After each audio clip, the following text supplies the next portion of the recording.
Gatadobong pagi. Try na natin. Yan. Dahon. Siyempre, sili. Yan, konting sili.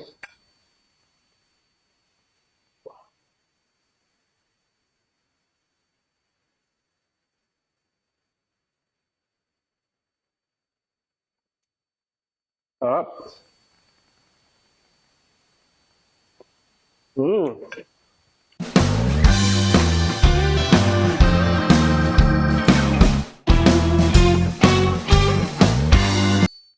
Gagawa tayo ngayon ng laing. Pero ang gagamitin natin, ito, pagi. Okay, anong gagawin natin? Dinisan muna natin itong pagi. Asin. Kabilaan. Rarab lang natin.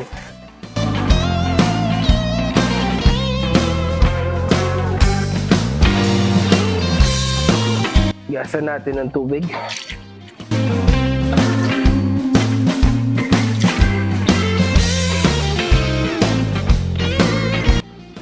Put natin sa bowl. Lagay natin sa board. Okay, and kapag maglilinis tayo ng pagi, itong side na to ang gagawin natin. Okay?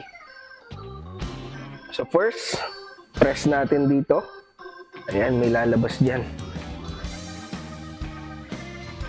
Tatanggalin natin. Okay?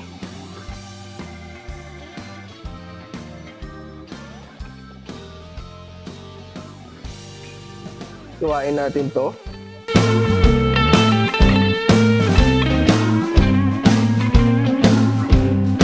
Para lang din tayo naglilinis ng isda. Tatanggalin natin laman loob.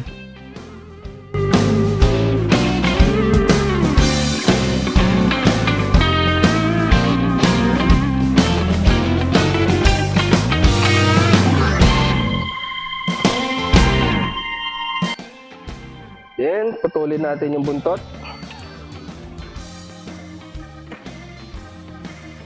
Okay guys, itong buntot daw, ewan ko kung totoo, pero sabi-sabi ng iba, ano daw to pwedeng pangontra sa kulam. Okay, kung sino man may gusto nito, kunin nyo na lang dito sa sa pot session. Pero ewan ko kung totoo to Okay, so nalinis na natin yung laman loob niya, natanggal na natin. Chop na natin ngayon. Okay. Ako, ang ginagawa ko, dito sa magkabilang gilid, yung inuuna kong hiwain.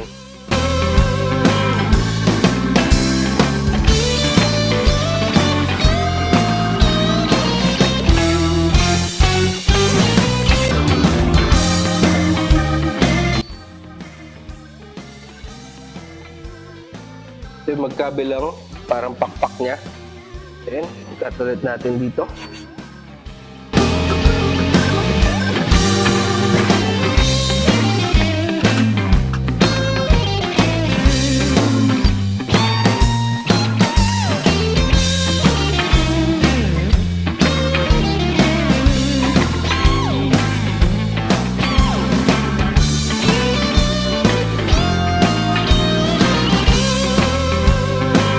Next, yung katawan tsaka ulo.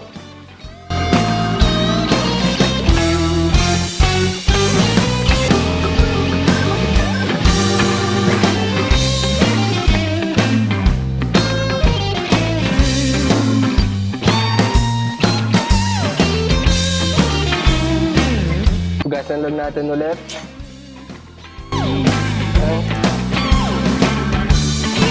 Next na gagawin natin, meron tayong boiling water dito. Lagyan natin ng salt. Lalagay natin tong pagi natin, okay? Pero hindi natin siya lulutuin sa boiling water, okay? The-drop lang natin siya dyan, mga 10 seconds lang.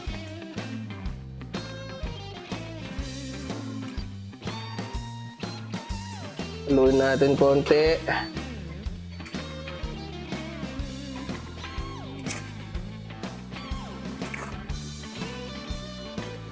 Okay, patayin na natin yung heat. Then, hanguin na natin.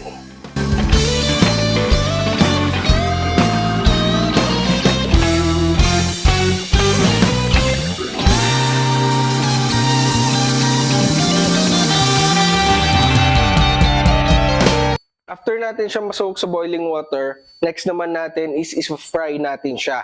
Okay? So, meron tayo naka-ready dito na na pan with na may oil. Di-deep fry natin siya. Okay? Make sure na pag magdi-deep fry tayo is super hot yung natin, yung mantika natin. Kasi gusto natin ma-fry ka agad yung outer part nung meat natin. And then, hindi siya naluluto sa loob. Ang gusto natin, yung outer part lang ang maluto. Okay? So, pa-fry tayo.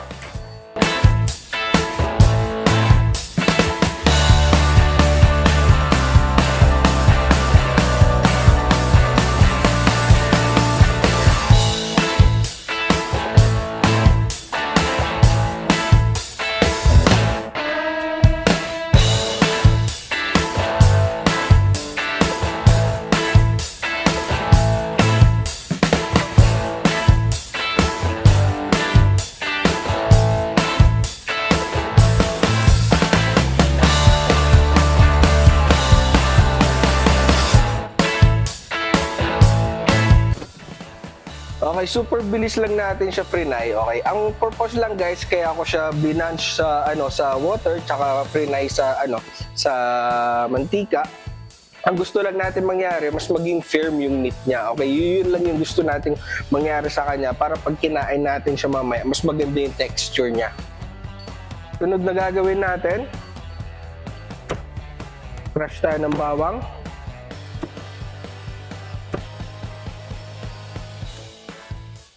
Balatan.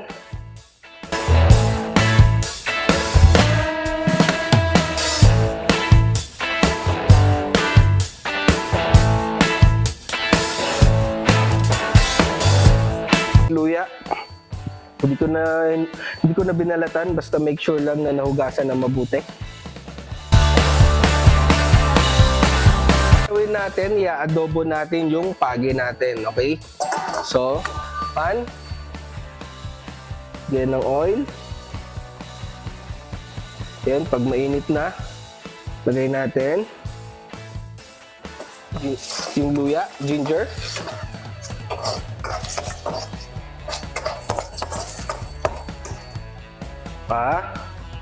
Bawang. Lagay na natin tong pagi.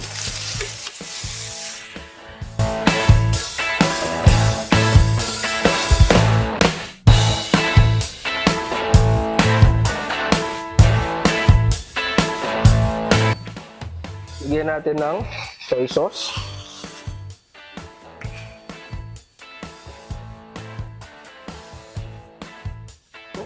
Para bumango, lagyan natin ng chopped onion leaves.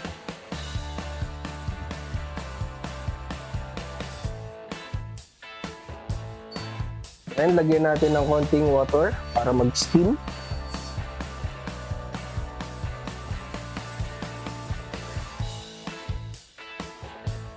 Boss, takpan na natin. So habang niluluto natin yung adobong pagi natin, next naman natin is yung panglaing natin. Okay? Ayan, dried na dahon ng gabi.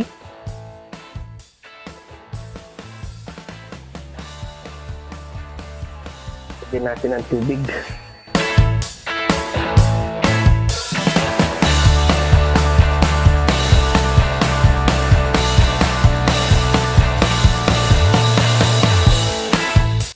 Yan, soak natin siya sa water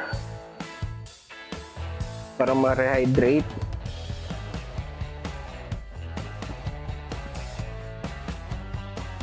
Then, set aside.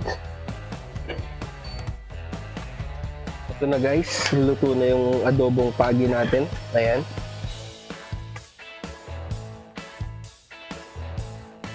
So, gagawin natin dito, set aside muna natin. Next na gagawin natin is yung laing naman natin. Okay, so hiwa tayo ng maraming luya. Hindi ko na binalatan, basta hinugasan lang na mabuti, okay lang.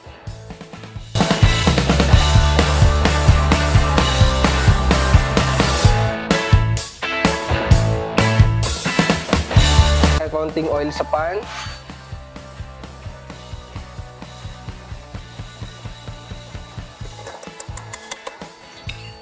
Okay, sa pagluluto natin ng laing, as in super low heat lang. Okay, hindi natin kailangan mag high heat. Then, unang ilalagay natin is yung napakaraming luya. Tapos, ilalagay natin tong rehydrated na na dahon ng gabi. Pigain natin. Okay, tapos lagay natin.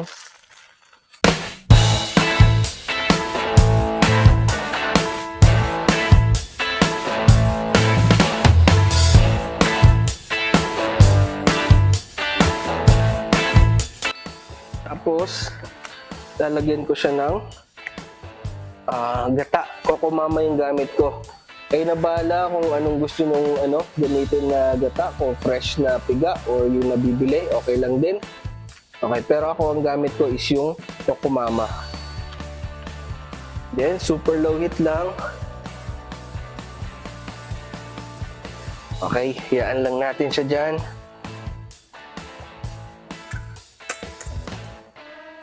Yung ginger nasa ilalim lang. Then, tatakpan natin.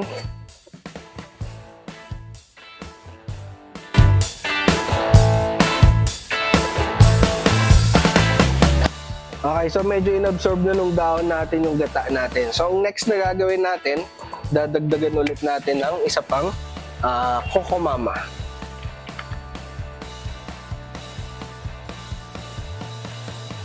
Yan.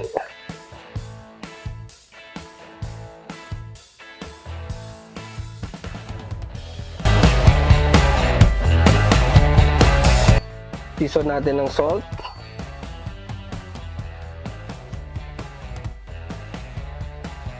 Pepper.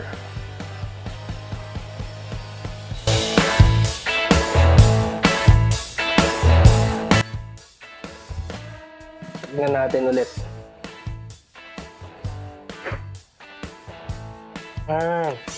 Okay guys, pag ganyan na medyo malapit na maluto yung yung laing natin. Mararamdaman mo naman yan sa mararamdaman nyo naman yan sa dahon. Hindi medyo malambot na. Yung tipong pwede lang kainin. So pag ganyan na yung texture, pag ganyan na yung yung laing natin, ihalo naman natin ngayon tong adobong pagi natin. Yan.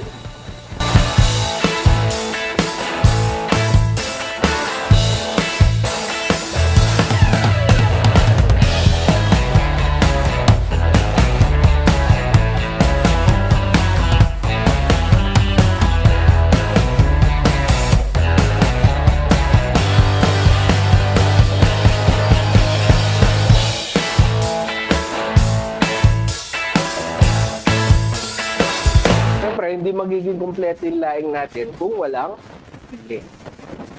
Lalagyan natin siya ng sili.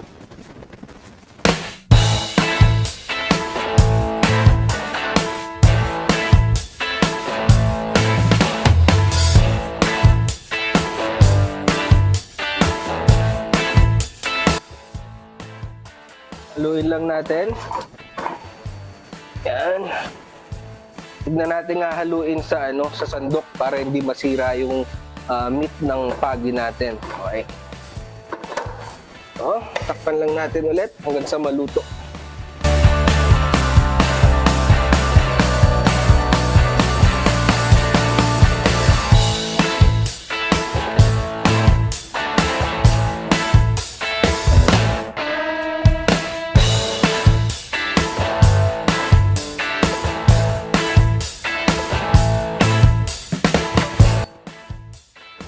Okay na yung laing natin, tsaka adobong pagi. Okay guys, ang tawag ko dito is gatadobong pagi. Okay, bakit gatadobo? Kasi, ang gata na laing, tsaka yung adobong pagi. Okay, so tawag ko sa kanya is gatadobo. So, okay na yung gatadobo natin. Kuha tayo.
Gatadobong pagi.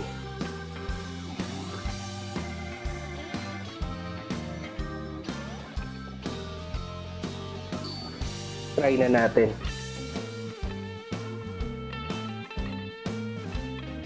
Yan, firm na firm yung meat ng ano natin, no? Ng adobong pagi natin. Dahon. Siyempre sili.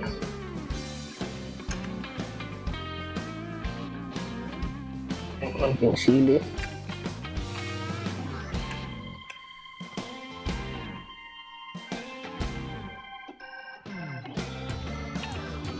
Ang subo.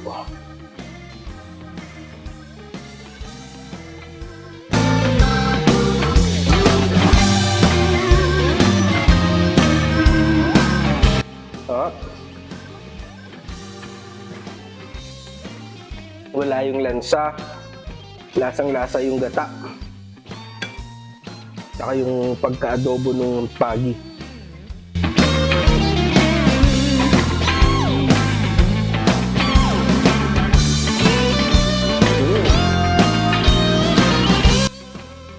Perfect na perfect yung combination ng adobong pagi natin tsaka yung laing. Promise.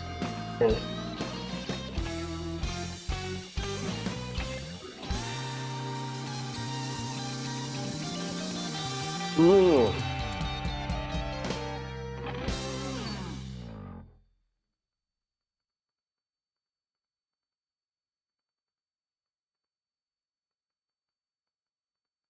Mmm.